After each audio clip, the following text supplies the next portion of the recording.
हम लोग periodic table देख रहे थे, तो यहाँ पे 18 ग्रुप्स है। तो इसका कुछ नाम है जिसको हम लोग डिस्कस कर लेते, तब हम लोग मेन प्रॉपर्टीज सीखेंगे। 1A ग्रुप एलिमेंट है। 1A ग्रुप में एलिमेंट को अल्कली मेटल्स कहा जाता है। Alkali metals. जो सेकेंड ग्रुप एलिमेंट है उसको अल्कलाइन अर्थ मेटल कहा जाता है। Alkaline earth metal. इसमें कुछ नाम नहीं है तो हम इसको बोल देते हैं बोरॉन फैमिली। Boron family. इसके पूरे को मतलब बैगन, आलू, गाजर इन थैला। Boron, aluminium, gallium, indium, thallium, सबको बोरॉन फैमिली एलिमेंट कहा जाता है। और इसको हम लोग कहते हैं कार्बन फैमिली। कार्बन फैमिली मैं उधर लिख के देता हूं। और ये जो नाइट्रोजन है फैमिली है, इसको नाइट्रोजन फैमिली भी कहा जाता है, या इसका नाम है निकोजेन। निकोजेन। PNICO, पी साइलेंट रहता है तो इसका नाम है निकोजेन। और जो 16 ग्रुप एलिमेंट है उसका नाम है चाल्कोजेन। चाल्कोजेन। जो फ्लोरीन फैमिली है उसका नाम है हैलोजन। हैलोजन। और हीलियम, नियॉन, आर्गन, क्रिप्टन, जेनन, इसका नाम क्या है? इसका नाम क्या है? Inert gas. करेक्ट ना? या नोबल गैस। ये आवाज आ रही क्या? Yes sir. हाँ तो बोलिए। तो वैसे मैं आपको लिख के देता हूं यहाँ पे 1A ग्रुप एलिमेंट। तो 1A ग्रुप एलिमेंट का नाम है अल्कली मेटल। Alkali metals. जो सेकेंड ए ग्रुप है उसका नाम है alkaline earth metal. Alkaline earth metal. जो थर्ड ए ग्रुप है उसको कहा जाता है बोरॉन फैमिली। उसका कुछ कॉमन नेम नहीं है, इनको बोरॉन फैमिली। फोर्थ ए ग्रुप का नाम है कार्बन फैमिली। उसमें कार्बन के और उसके नीचे कार्बन, सिलिकॉन, जर्मेनियम, SnPb ऐसा एलिमेंट है। जो फिफ्थ ए ग्रुप है आप इसको नाइट्रोजन फैमिली कहिए। नाइट्रोजन फैमिली, या इसका एक दूसरा नाम है निकोजेन। तो अगर कोई कह रहा है कि निकोजेन ग्रुप में एलिमेंट्स ऐसा है तो आपको समझना पड़ेगा निकोजेन का मतलब है नाइट्रोजन फैमिली वाला। 6A जो ग्रुप है उसका नाम है कार्बन, सॉरी, ऑक्सीजन फैमिली कहिए। ऑक्सीजन फैमिली, या इसका दूसरा नाम है चाल्कोजेन। चाल्कोजेन। वैसे सेवेंथ वाले का नाम है फ्लोरीन फैमिली। क्योंकि उसमें कैसे क्यों बोल रहे हैं ऑक्सीजन फैमिली? क्योंकि फर्स्ट एलिमेंट ऑक्सीजन है। Fluorine family first element fluorine है। Nitrogen family first element nitrogen है, इसके बेसिस पे है। और ये फ्लोरीन फैमिली वाले को हैलोजन कहा जाता है। हैलोजन। और इसका नोटेशन है एक्स। कहीं पे एक्स लिखा है, इसका मतलब है वो फ्लोरीन हो सकता है, क्लोरीन हो सकता है, ब्रोमीन हो सकता है, आयोडीन हो सकता है। और जो एथ ए वाले ग्रुप है जिसको जीरो ग्रुप भी कहा जाता है या 18 कहा जाता है, तो इसको हम लोग बोलते हैं नोबल। नोबल गैस या इनर्ट गैस। या non reactive gas. Non reactive gas, Hindi में इसको बोलते हैं निष्क्रिय गैस। चलिए ऐसा लिख दिया। अब देखिए ये जो चार जो ब्लॉक ये है ब्लॉक है, जो S ब्लॉक है यहाँ पे, और इधर होता है P ब्लॉक। इसमें 6 पार्ट है। तो S और P ब्लॉक एलिमेंट को रिप्रेजेंटेटिव एलिमेंट या नॉर्मल एलिमेंट्स कहा जाता है। Normal element. तो मैं ऐसे लिख देता हूं, चलिए छोड़िए, लिख देता हूं S and P block. S and P block element है, इसको कहा जाता है नॉर्मल एलिमेंट। नॉर्मल एलिमेंट्स या रिप्रेजेंटेटिव एलिमेंट। Representative elements. अब देखिए, इसमें कुछ समझाना भी है। जैसे डी ब्लॉक है, बीच में यहां पे होता है डी ब्लॉक। डी ब्लॉक, तो डी ब्लॉक वाले एलिमेंट्स का नाम है ट्रांजिशन एलिमेंट। Transition element. अब सुन ले, समझा देता हूं, फिर से लिखता हूं। ट्रांजिशन एलिमेंट का मतलब क्या है? अभी ट्रांजिट, ट्रांजिट का मतलब होता है मूवमेंट, घूमना। तो जो डी ब्लॉक एलिमेंट है वो क्या है? इधर एस ब्लॉक है और यहाँ पे आपका पी ब्लॉक है। तो डी ब्लॉक किसके बीच लाई करता है? एस और पी ब्लॉक के बीच, करेक्ट ना? Yes, sir. हम्म। तो जो डी ब्लॉक एलिमेंट है उसकी जो प्रॉपर्टीज है एस और पी ब्लॉक के एलिमेंट के प्रॉपर्टीज के बीच में होता है। यानी वो एस ब्लॉक से भी तालमेल रखेगा और पी ब्लॉक से भी रखेगा, इसलिए इसका नाम है ट्रांजिशन एलिमेंट। ये पहला केस। दूसरा, ट्रांजिशन एलिमेंट कहने का मतलब है इसमें वैकेंट डी ऑर्बिटल होता है। वैकेंट डी ऑर्बिटल वो कैसे? अभी सुनिए ध्यान से, अभी आपको बताता हूं कि जो डी ब्लॉक एलिमेंट है, डी ब्लॉक, इसको हम लोग बोलते हैं ट्रांजिशन एलिमेंट। ये नाम है ट्रांजिशन एलिमेंट। अब ये ट्रांजिशन एलिमेंट के दो रीजन है। एक है बिकॉज, यहां पे लिख देता हूं, because D block element, D block elements lies between, ऐसे sorry, because D block elements properties lies between S and P block element, S and P block elements। तो S और P ब्लॉक एलिमेंट के properties के बीच होता है, या आप ऐसे बोलेंगे S एंड P ब्लॉक के बीच में होता है, इसलिए इसको बोलते हैं ट्रांजिशन एलिमेंट। दूसरा केस, बिकॉज, माइक ऑफ रखिए, mic, because D block elements, d block elements have vacant orbitals, vacant d orbitals. Mic off रखिए, कौन है? Because D block elements have vacant d orbital. इसका मीनिंग क्या है? अभी आप स्कैंडियम का इलेक्ट्रॉनिक कॉन्फ़िगरेशन बोलिए। स्कैंडियम का एटॉमिक नंबर है 21, तो क्या होगा? 1s2, 2s2, 2p6, 3s2, 3p6, 4s2, 3d1। हाँ नहीं, 21 सेट तो 1 होगा। तो अभी ये जो d है, d ऑर्बिटल 5 टाइप्स का होता है। तो इसमें टोटल 10 इलेक्ट्रॉन होते हैं, लेकिन इसके पास एक ही इलेक्ट्रॉन है ना, तो ये भी वैकेंट है, ये भी वैकेंट है, ये भी वैकेंट है, ये सब वैकेंट है।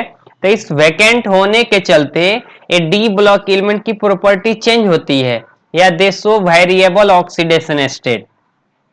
तो वैकेंट ऑर्बिटल है, इसके चलते वेरिएबल ऑक्सीडेशन स्टेट शो करते हैं, इसलिए इनको ट्रांजिशन एलिमेंट कहा जाता है।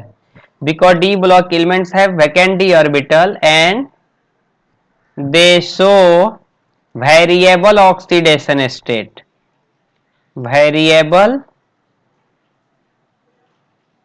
Oxidation state. ये वेरिएबल ऑक्सीडेशन स्टेट का मतलब क्या है? जैसे देखिए, Fe जो है, Fe पे चार्ज कभी +2 आता है तो कभी Fe पे चार्ज +3 आता है, करेक्ट? कॉपर पे चार्ज +1 भी आता है, कॉपर पे चार्ज +2 भी आता है। क्रोमियम भी ऐसा है, क्रोमियम पे चार्ज +2 +3 +4 +5 +6। मैग्नीज, मैग्नीज सबसे ज्यादा चार्ज दिखाता है, +1 +2 +3 +4 +5 +6 और +7। तो ये पिछले साल बिहार बोर्ड का क्वेश्चन था, दिया था कि जो डी ब्लॉक एलिमेंट है 3D, उसमें मैक्सिमम चार्ज कौन सा एलिमेंट दिखाता है, तो आंसर क्या होगा? सर वीडियो फंस रहा है। नेटवर्क का प्रॉब्लम है, स्क्रीन नहीं दिख रहा है। नहीं सर नहीं दिख रहा है। आप जिनको नहीं दिख रहा है सर कट, अब दिख रहा है। अगर आपको नहीं दिखे ना तो कट करके ज्वाइन कीजिए। सब कोई माइक ऑफ रखिए।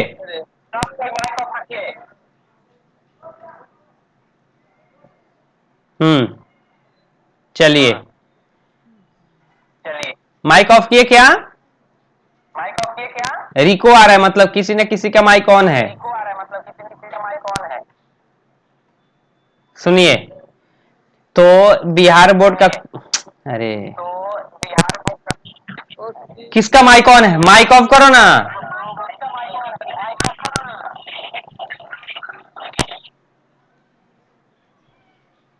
दूसरा माइक ऑफ कर।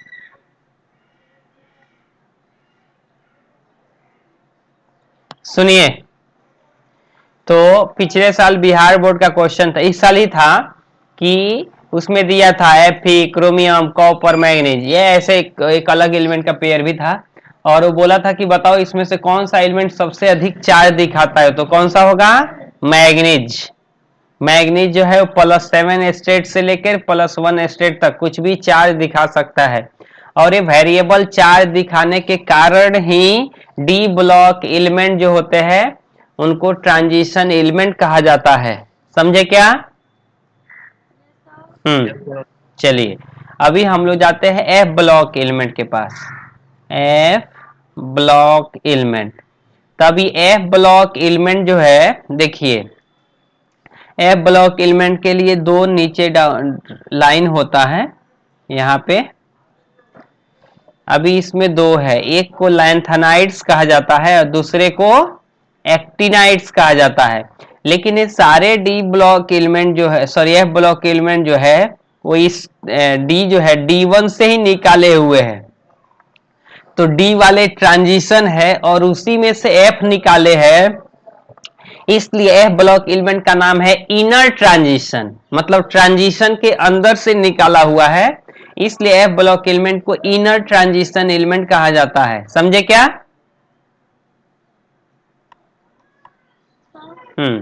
तो एफ ब्लॉक एलिमेंट का बोलते हैं हम लोग inner transition element, inner transition element. और इसमें इनर में दो लाइन है, एक 4F है जिसको हम लोग लैंथेनाइड्स बोलते हैं, लैंथेनाइड्स, और एक 5F है जिसको हम लोग एक्टिनाइड्स कहते हैं।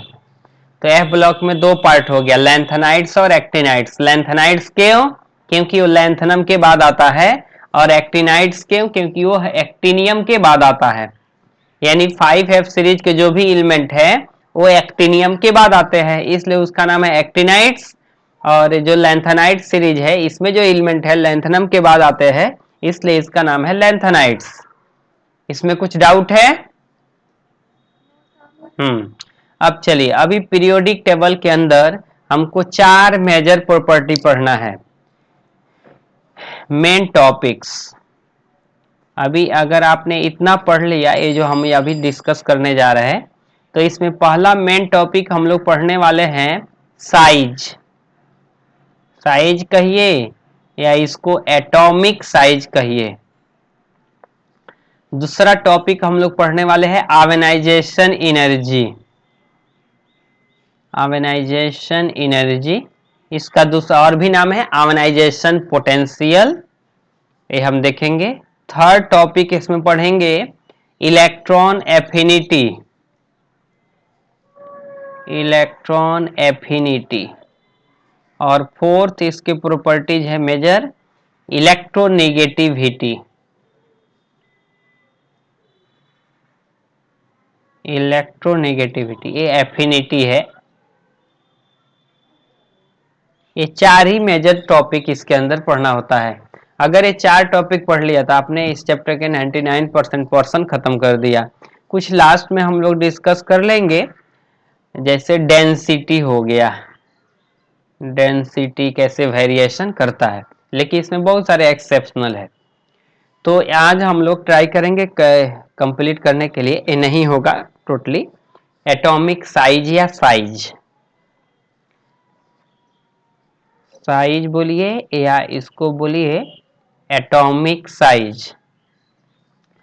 तो एलिमेंट के एटॉमिक साइज, इसका मतलब क्या है, आप क्या समझते हैं? ये 10th में था, या इसी को कहिए आप एटॉमिक रेडियस, एटॉमिक रेडियस।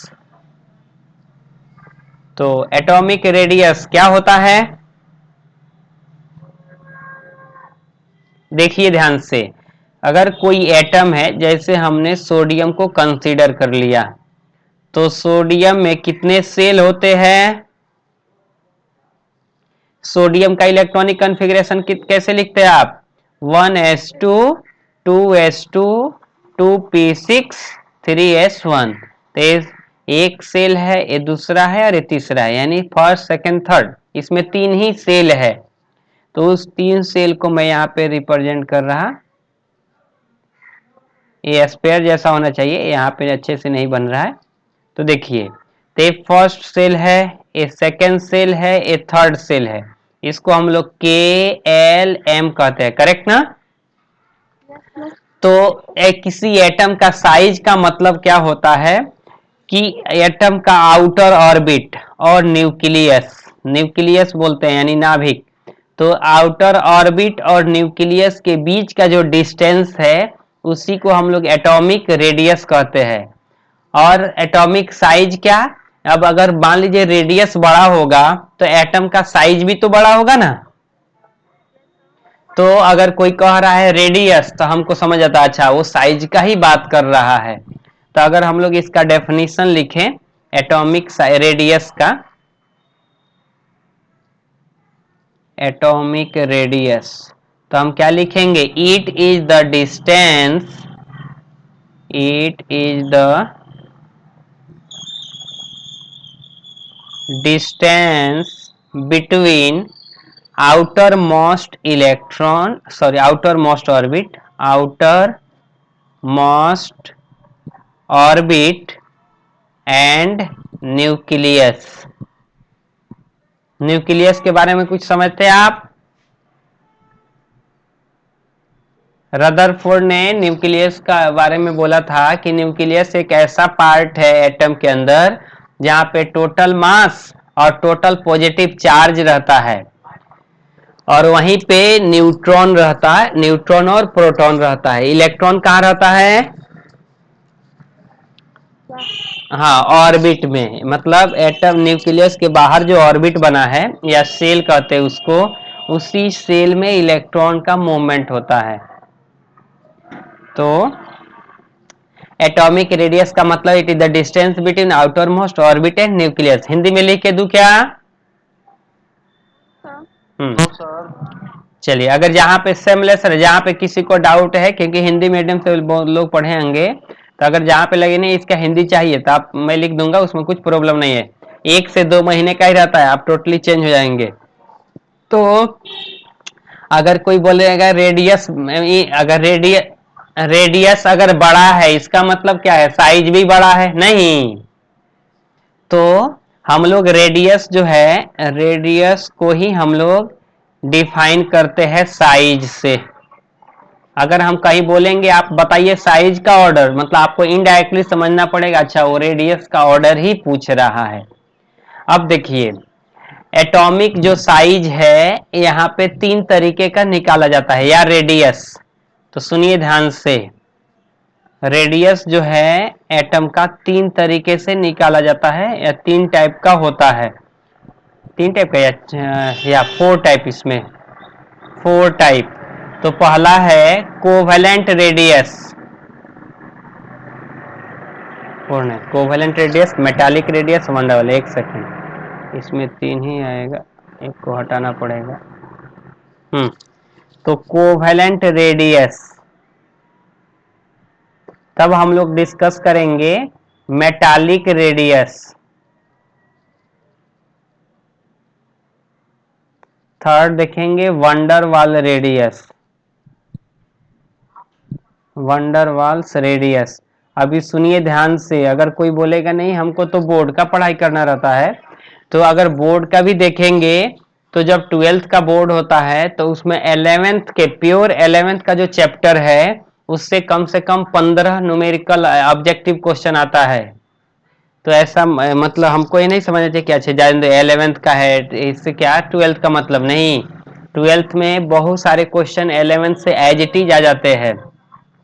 तो वंडर वाले रेडियस से भी क्वेश्चन था एक सर इस साल। तभी देखिए कोवेलेंट रेडियस का मीनिंग क्या है। कोवेलेंट रेडियस, अब देखिए कोवेलेंट रेडियस उसी मॉलिक्यूल के निकाला जाता है जो कोवेलेंट बॉन्ड बनाते हैं। तो हम लोग लिख सकते हैं it is calculated for molecule which form covalent bond, which form covalent bond between similar और dissimilar atom, dissimilar atom। तो कोवेलेंट जो बॉन्ड है, कोवेलेंट रेडियस उसी के लिए निकाला जाता है जो कोवेलेंट मॉलिक्यूल बनाते हैं, जो कोवेलेंट बॉन्ड बनाते हैं। और किसके बीच में, तो सिमिलर भी हो सकते हैं और डिसिमिलर भी हो सकते हैं। अब देखिए एक ऐसा, जैसे इसको हिंदी में लिख दूं क्या? Yes sir. हाँ, कोवेलेंट का हिंदी होता है सहसंयोजक, सहसंयोजक, और रेडियस का हिंदी है त्रिज्या। तो सहसंयोजक त्रिज्या मैं लिख देता हूं, सहसंयोजक त्रिज्या, ये आपको समझ आएगा। जो एटम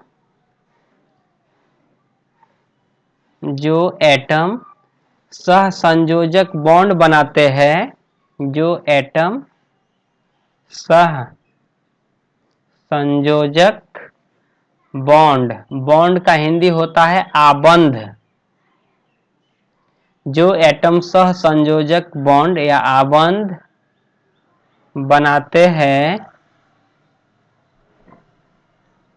उनका ही कोवेलेंट रेडियस निकाला जाता है।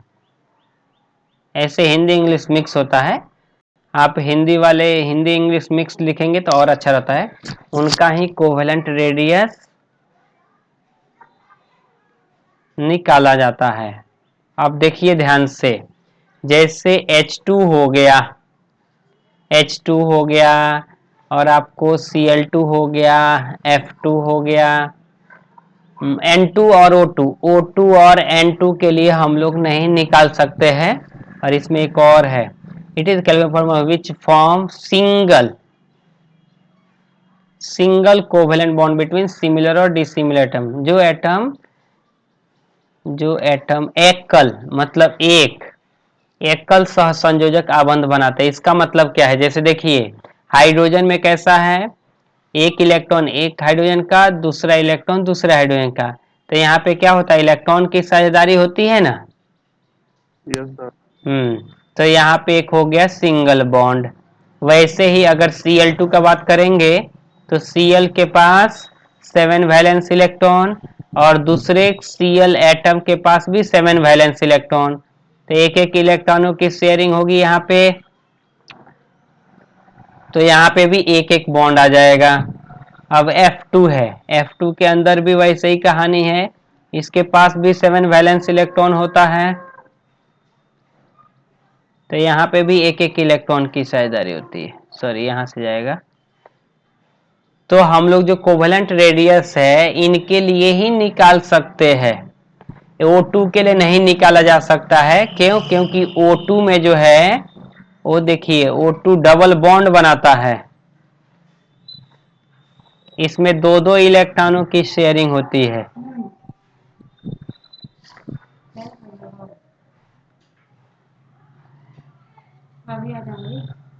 और वैसे ही नाइट्रोजन जो है इसको लेके उसको छोड़ के ट्रिपल बॉन्ड बनाता है।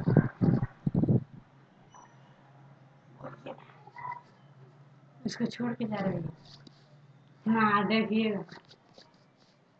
तो देखिए अभी O2 के अंदर डबल बॉन्ड है और नाइट्रोजन के अंदर ट्रिपल बॉन्ड है, तो इसके लिए हम लोग कोवेलेंट रेडियस नहीं निकाल सकते हैं, तो हम लोग इसके लिए निकालेंगे। और इसको क्या कहते हैं? मतलब covalent bond between similar atom, जैसे HH के बीच में कोवेलेंट बॉन्ड, Cl के बीच में कोवेलेंट बॉन्ड बना है, FF के बीच में कोवेलेंट बॉन्ड बना है, तो इनका निकाला जा सकता है, पहला केस। और जब अगर F2 का नाम क्या है? F2 का नाम फ्लोरीन, ये हाइड्रोजन गैस है, क्लोरीन गैस है, फ्लोरीन गैस है, ऑक्सीजन गैस है, नाइट्रोजन गैस है, फ्लोरीन। समझे क्या? Yes sir. एक और केस है जिसमें दो डिफरेंट एटम हो, जैसे इसमें सेकेंड केस हम लोग पढ़ेंगे, जैसे HCl हो गया, HBr हो गया, HI हो गया, लेकिन ये भी कैसा होता है, इसमें भी सिंगल बॉन्ड होना चाहिए। जैसे इसके पास एक इलेक्ट्रॉन है और इसके पास भी एक इलेक्ट्रॉन है, तो ऐसा हो गया, तो HCl, वैसे ही HBr। तो उसी के लिए निकाला जाता है जो आइदर सिंगल बॉन्ड बनना चाहिए, वो दोनों सेम भी हो। आवाज नहीं आ रहा है। आवाज नहीं जा रहा है? आवाज आ रहा है क्या? अब आ रही है। थोड़ा इसका प्रॉब्लम हो सकता है, नेटवर्क का बहुत इधर बारिश हो रही है। एक सेकंड, कोई आया नहीं।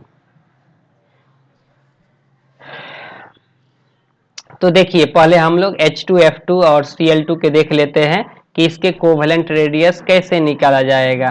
देखिए ध्यान से, तो हम लोग लिख देते हैं covalent radius between similar atoms, similar atoms. अब देखिए जैसे H2 बना है, तो H2 कैसे होगा, एक H यहाँ पे, एक H यहाँ पे, तो इसको हम लोग एक स्पेयर मान रहे हैं। अभी कौन आ रहा है?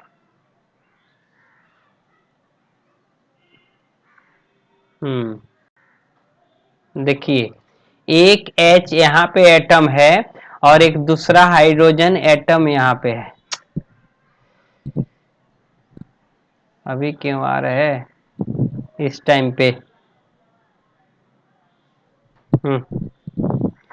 अब देखिए एक हाइड्रोजन एटम यहाँ पे है, दूसरा हाइड्रोजन एटम यहाँ पे है। अच्छा, इससे पहले एक सिंगल एटम का रेडियस नहीं निकाला जा सकता है, कोई बता सकता है क्या? एक सिंगल एटम का रेडियस क्यों नहीं निकाला जा सकता है?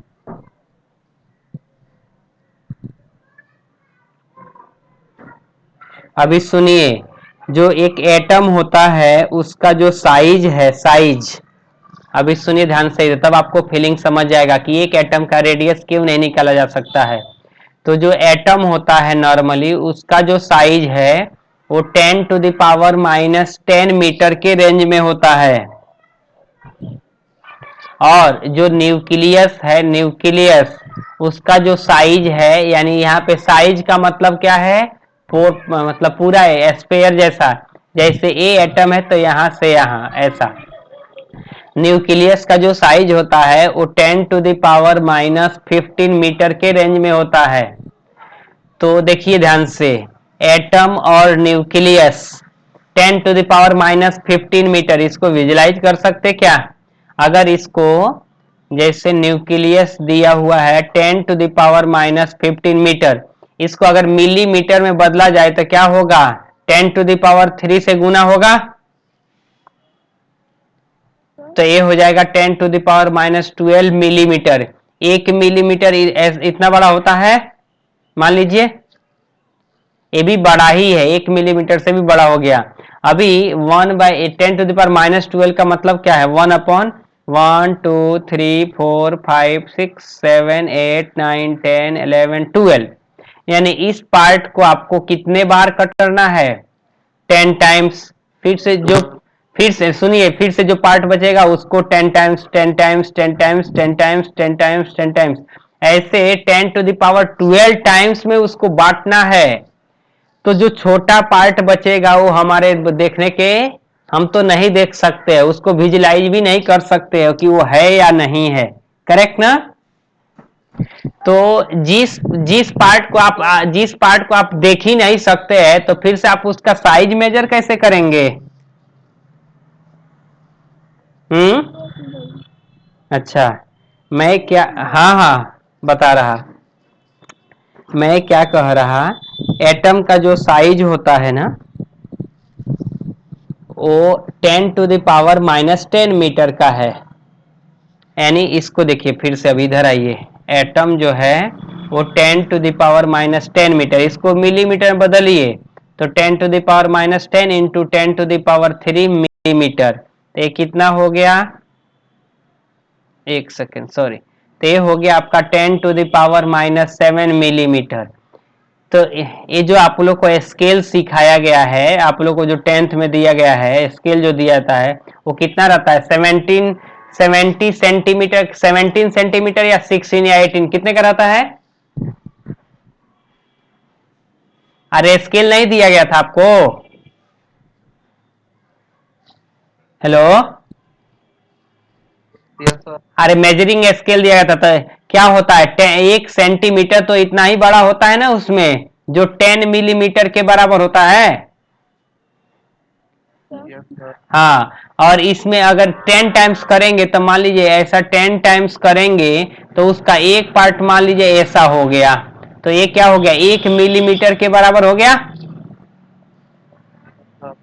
हम्म, अभी आपको स्क्रीन अच्छे से दिख रहा है क्या? Yes sir. इधर लाइट नहीं है, ठीक है, जब तक चलता है तब तक देखते हैं। तो देखिए, अभी मेरे इसको सोच लीजिए कितना अच्छा है। अब ये 1 मिलीमीटर है और यहाँ पे 10⁻⁻7 मिलीमीटर है, इसका मतलब क्या है? ये 10⁻7 मिलीमीटर, इसका मतलब क्या है? 1 2 3 4 5 6 7, यानी 1 मिलीमीटर को इतने टाइम्स में बांटना है। तो 1 मिलीमीटर है, आपने क्या कर दिया? इसको 10 टाइम्स में डिवाइड कर दिया, डिवाइड बाई 10, तो मान लीजिए ऐसा हो गया, मैं मान रहा।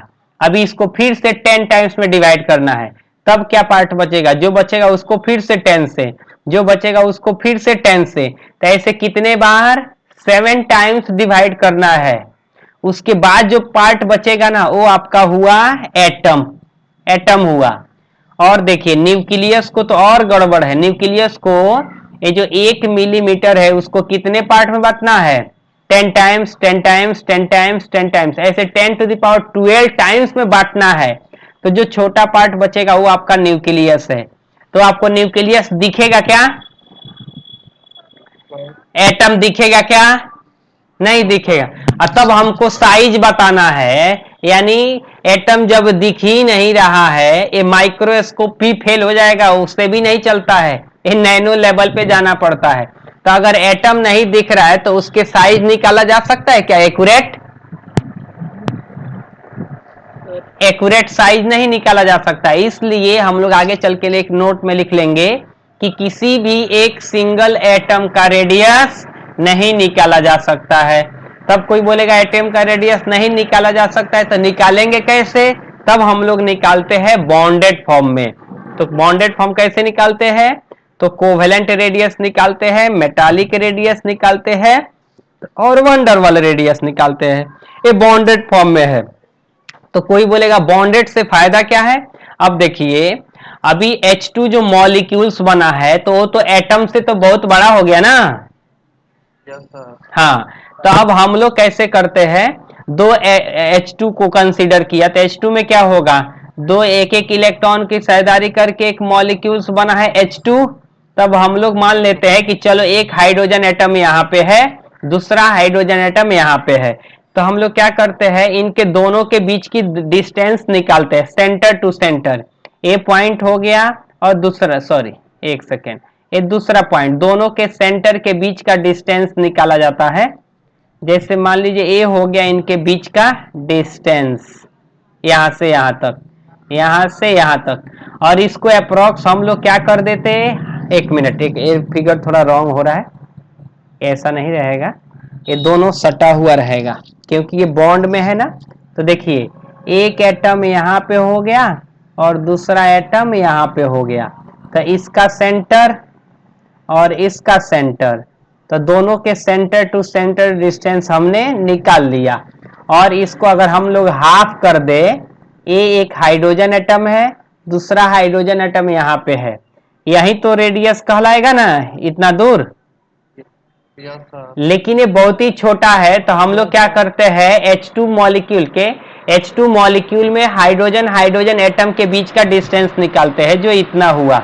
अगर मान लीजिए एक हाइड्रोजन एटम यहाँ पे है, दूसरा एटम पे है, टोटल डिस्टेंस आपका जो हुआ वो D है। तो अगर कोई बोलेगा नहीं RH बताओ, तो हम ऐसा लिख सकते हैं क्या, D/2। ये जो डिस्टेंस है उसका हाफ करेंगे तो हाइड्रोजन का रेडियस निकल जाएगा क्या? हाँ, यस सर। तो इसी को बोलते हैं रेडियस ऑफ हाइड्रोजन। तो रेडियस ऑफ हाइड्रोजन क्या होता है कि जब हाइड्रोजन मॉलिक्यूल बनाता है, यानी कंपाउंड बनाता है दूसरे H एटम के साथ, तो उनके सेंटर टू सेंटर डिस्टेंस निकालते हैं और उसका हाफ कर देते हैं, वही रेडियस हो जाता है। और यहाँ पे D है क्या, D तो यही डिस्टेंस है दोनों के बीच, तो इस D को बॉन्ड लेंथ कहा जाता है। D यहाँ पे क्या है, bond length, bond length between two hydrogen atom, दो हाइड्रोजन एटम के बीच का जो बॉन्ड लेंथ है वो D है। तो अगर बॉन्ड लेंथ का आधा कर दिया जाएगा तो हाइड्रोजन का रेडियस मिल जाएगा। समझ रहे हैं? Yes sir. तो अगर मान लीजिए नहीं, कोई बोलेगा Cl2 का, तो Cl2 का भी वही सही कहानी है, एक Cl होगा दूसरा Cl, यहाँ पे एक एक इलेक्ट्रॉनों की शेयरिंग से बॉन्ड बना है, कोवेलेंट बॉन्ड। तो जब कोवेलेंट बॉन्ड बनता है तो दोनों एटम पास पास में आते हैं, तभी तो बॉन्ड बनेगा ना। बॉन्ड कैसे बनेगा, अगर हम बोल रहे हैं कि यार दोस्ती है, दोस्ती है, तो क्या है, दोस्ती है, तो जब हाथ मिलाते हैं तो हमारा डिस्टेंस कम होता है। तो डिस्टेंस कम होने का मतलब दोनों पास पास में आता है। तो मान लीजिए एक क्लोरीन एटम यहाँ पे है, दूसरा क्लोरीन एटम यहाँ पे है, तो एक क्लोरीन एटम का सेंटर और दूसरे क्लोरीन एटम का सेंटर, अगर दोनों के सेंटर टू सेंटर डिस्टेंस, यानी दोनों केंद्रों के बीच की दूरी हमको पता चल जाए, अगर हम इसको DClCl कह सकते हैं और यहाँ पे आप इसको DHH कह सकते हैं, यानी यहाँ पे RH जो होगा वो क्या होगा, DHH/2, ऐसा। तो इसमें भी DClCl यानी ClCl के एटम के बीच का डिस्टेंस अगर हमको पता है तो RCl क्या होगा, DClCl/2। इस तरह हमको क्लोरीन के एटम का रेडियस पता चल जाएगा। समझ गए क्या? किसी को डाउट है? अब हम लोग निकालते हैं इन दोनों के बीच अगर HCl बॉन्ड बन जाए तब क्या होगा। तो आपको याद रखना है कि साइज कैसे, साइज तीन तरीके का निकाला जाता है। एक होता है कोवेलेंट रेडियस, एक होता है वंडरवाल और एक मेटालिक। तो हम लोग कोवेलेंट रेडियस का डिस्कशन कर रहे हैं। अब हम HCl का डिस्कशन करने जा रहे हैं कि इसका रेडियस कैसे निकाला जाएगा। अब देखिए, ये दोनों एटम सेम नहीं है, हाइड्रोजन एक इधर है और क्लोरीन यहाँ पे है, यानी two dis two different atoms, two different atoms. ये टॉपिक है कि दोनों एटम डिफरेंट है, या covalent bond between two different atom, ऐसे लिख देता हूं, covalent bond between two different atoms. तो HCl हो गया, तो यहाँ पे क्या होगा, एक एक इलेक्ट्रॉनों का शेयरिंग होगा। Yes sir. तो एक H और एक हो गया Cl। अब देखिए, एक हाइड्रोजन एटम जो है, हाइड्रोजन एटम और क्लोरीन एटम दोनों के साइज में डिफरेंस बहुत ज्यादा होता है। एक सेकेंड रुकिए।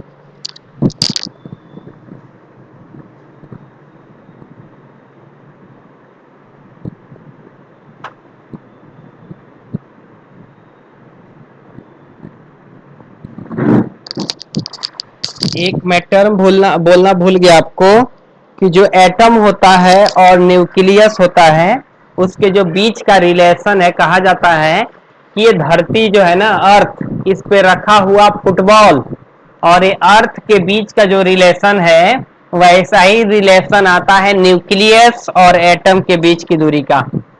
यानी ये अर्थ पे रखा हुआ फुटबॉल और एटम के अंदर का न्यूक्लियस। अभी समझिए कितने ज्यादा डिफरेंस है।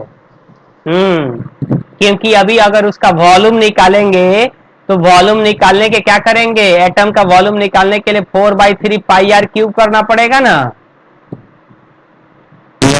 तब तो कितना गुना डिफरेंस दिखाएगा।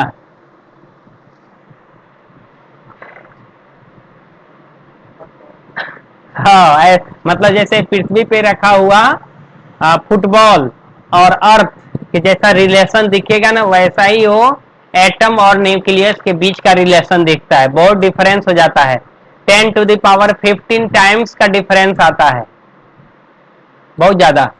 अब देखिए, अभी एक हाइड्रोजन एटम बहुत ही छोटा है और क्लोरीन बहुत बड़ा है। अभी ऐसा हो गया इन दोनों में। तो अभी अगर को आप अगर बोलेंगे ना, इसका सेंटर निकालो और इसका सेंटर निकालो और दोनों के सेंटर का हाफ कर दो, तो आप ये H है, ये Cl है, तो अगर आपने ये हाफ कर दिया, तो ये हाइड्रोजन का रेडियस होगा क्या, नहीं होगा, क्योंकि हाइड्रोजन ये तो इतना बढ़ जा रहा है, और क्लोरीन का भी नहीं होगा, क्योंकि क्लोरीन का तो यहाँ तक है, करेक्ट ना। तो ना ये हाइड्रोजन का है ना क्लोरीन का है। तब कोई बोलेगा निकालेंगे कैसे, तो एक फॉर्मूला है इसका, DHCl का। DHCl मतलब बॉन्ड लेंथ बिटवीन DHCl कैसे निकाला जाता है, DHH plus DClCl minus 0.09 into delta EN। ये डेल्टा EN क्या है, ये समझा देता हूं। Delta EN between HNCl। अगर मैं इसको जनरलाइज लिखूं इसके बीच में, कि कोई A और B एटम है जिसके बीच में कोवेलेंट बॉन्ड है, तो हम लोग ऐसे लिखते हैं कि जो DAB होगा वो क्या होगा, DHH प्लस DClCl। एक सेकेंड, R है, D नहीं है, R है।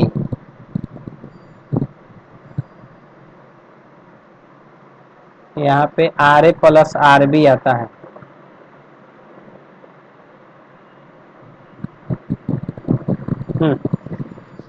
तो हम लोग ऐसे लिखते हैं, RH plus RCl minus 0.09 delta EN HCl, यानी DAB को ही होगा, तो RA plus RB minus 0.09 into delta EN of AB। तो RA, अब मान लीजिए R अगर H है, तो ऊपर वाले फॉर्मूले से हमको RH पता रहेगा, फिर से इधर वाले कंसेप्ट से RCl पता रहेगा। RCl अगर RH पता है और 0.09 फॉर्मूला में है, डेल्टा EN। डेल्टा EN का मतलब क्या है, ए लिखता हूं। डेल्टा का मतलब होता है डिफरेंस, ईएन मतलब electronegativity, difference in electronegativity, electronegativity का डिफरेंस। अभी आपको ये समझाना फिर से टाइम लगेगा, क्योंकि अपना जो मेजर टॉपिक है उसमें एक टॉपिक है इलेक्ट्रोनेगेटिविटी। तो जब हम इलेक्ट्रोनेगेटिविटी पढ़ लेंगे तो फिर से इसको आके रिपीट करेंगे, करेक्ट ना? हाँ बोलिए। वही तो वही तो अभी बात कहा ना। अभी थोड़ा समझा देता हूँ। जैसे H है और Cl है, तो H जो है ना वो इलेक्ट्रॉन देना चाहता है, और Cl का नेचर है इलेक्ट्रॉन को खींचने का। तो Cl जब इलेक्ट्रॉन खींचेगा तो Cl पे डेल्टा माइनस और H पे डेल्टा प्लस। तो जो इलेक्ट्रॉन के खींचने का जो नेचर होता है ना, उसको ही कहा जाता है इलेक्ट्रोनेगेटिविटी। समझे क्या? हाँ, इसका डेटा दिया हुआ टेक्स्ट बुक के अंदर। तो हाइड्रोजन का इलेक्ट्रोनेगेटिविटी होता है 2.1 और क्लोरीन का होता है 3.5। तो मान लीजिए, सॉरी, इसका 3 होता है। तो ये डेटा हमको पता रहेगा तो डेल्टा ईएन तो हम निकाल सकते ना। Yes sir. ए, क्या बोलिए?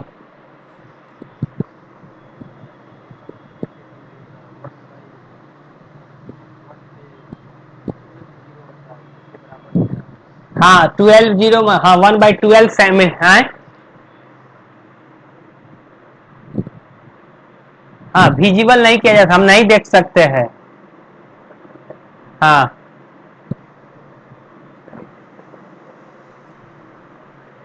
हाँ, लेकिन पहले के रिस्पेक्ट में अभी ये 100% तो नहीं निकाला गया, लेकिन एक जो है नैनो लेवल, माइक्रो लेवल है, एक है नैनो लेवल पे। तो किसमें एरर ज्यादा आएगा, नैनो लेवल वाला कि माइक्रो लेवल वाला?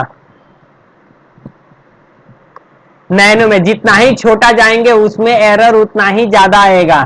इसलिए हम लोग उससे थोड़ा ऊपर उठकर उसके एरर को कम करके बताते हैं। मतलब एक एटम का साइज निकालना मुश्किल, लेकिन दो एटम जब पास पास में आ जाएगा तो उसका डिस्टेंस तो बढ़ जाएगा ना, तो उसको निकालना हमारे लिए आसान। अभी देखिए, आप अगर आगे जाएंगे तो एक सरसों का दाना इस साइज का होता है ना, सरसों का दाना देखा ना, सरसों। हाँ, तो अपने पास ऐसा इंस्ट्रूमेंट डिस्कवर्ड है, इसका नाम है वर्नियर स्केल। हमने देखा है कि अगर आप एक सरसों देंगे तो मैं उसके रेडियस, अगर कोई मेरे को वर्नियर स्केल दे दे तो मैं उसके रेडियस निकाल के बता सकता हूं कि हाँ उसका रेडियस कितना आएगा।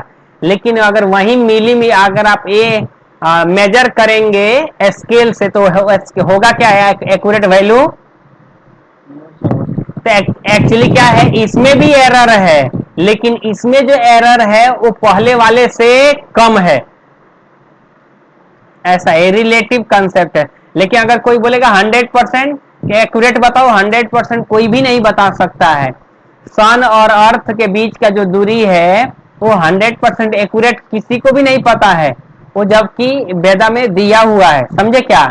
तो जो हम लोग कैलकुलेट करते, आपको एक बार बताया था कि हमारे सेंसेस लिमिटेड है, हमारी कैपेसिटी लिमिटेड है। तो हम जब कोई किसी भी इंस्ट्रूमेंट या कोई कैलकुलेशन करेंगे तो 100% करेक्ट होगा क्या? नहीं हो सकता है। वर्नियर वर्नियर स्केल होता है, बहुत डिफरेंट डिफरेंट स्केल होता है, सब इंजीनियरिंग में दिखाया जाता है। तो ए है और इसका नाम है शूमेकर फॉर्मूला। एक साइंटिस्ट है, इस फॉर्मूले को बोलते हैं Schomaker formula. Schomaker and Stevenson, Stevenson formula. तो इस फॉर्मूले से r a plus r b minus 0.09 into delta n, delta n पता है, आर ए पता है, आर बी पता है, तो हम ए बी के बीच का बॉन्ड लेंथ निकाल सकते हैं। या अगर हमको ए बी के बीच का बॉन्ड लेंथ पता है, आर ए पता है, डेल्टा एन पता है, तो आर बी या आर ए निकाला जा सकता है, करेक्ट ना? Yes sir. हाँ, तो ये टू डिफरेंट अगर मॉलिक्यूल एटम है जो मॉलिक्यूल बना रहा है तो उसके बीच का बॉन्ड लेंथ या रेडियस निकालने का तरीका है। ठीक है?